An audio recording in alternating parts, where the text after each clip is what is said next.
राहुल गांधी जी नेता प्रतिपक्ष हैं और प्रतिपक्ष का नेता भी देश के लिए जवाबदेह होता है।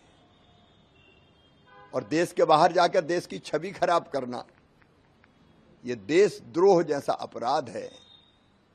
कोई देशभक्त ऐसा नहीं कर सकता।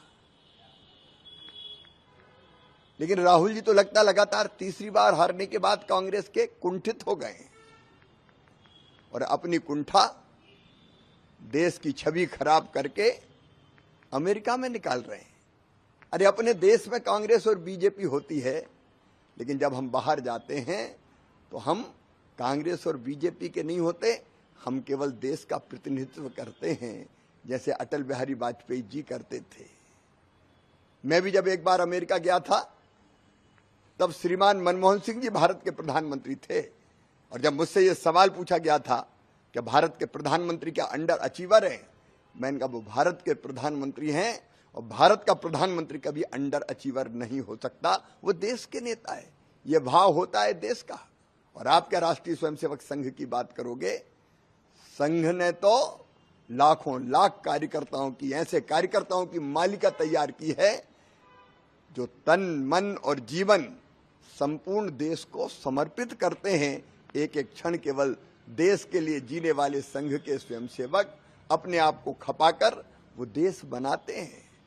एक बात जरूर सही कही राहुल ने कि मोदी जी से कोई नहीं डरता। हाँ, मोदी जी से नहीं डरते, लोग नहीं डरते, क्योंकि लोग मोदी जी को प्यार करते हैं। इसलिए तो लगातार तीसरी बार मोदी जी को भारत का प्रधानमंत्री बनाया है। आप तो अपमान कर रहे हो भारत के मजदूरों का, कामगारों का, कारीगरों का। आप कहते हर चीज मेड इन चाइना आ रही है। पहले ये होता था, कई चीजें आती थी बाहर से आयात होके, अभी भी जरूरत पड़ती तो आती, लेकिन कई चीजें भारत स्वदेशी बना रहा है। मोदी जी के नेतृत्व में आत्मनिर्भर भारत का निर्माण हो रहा है और ये मोदी जी का ही नेतृत्व है कि भारत आज दुनिया की 5वीं सबसे बड़ी अर्थव्यवस्था है। जल्दी हम तीसरी सबसे बड़ी अर्थव्यवस्था बन जाएंगे।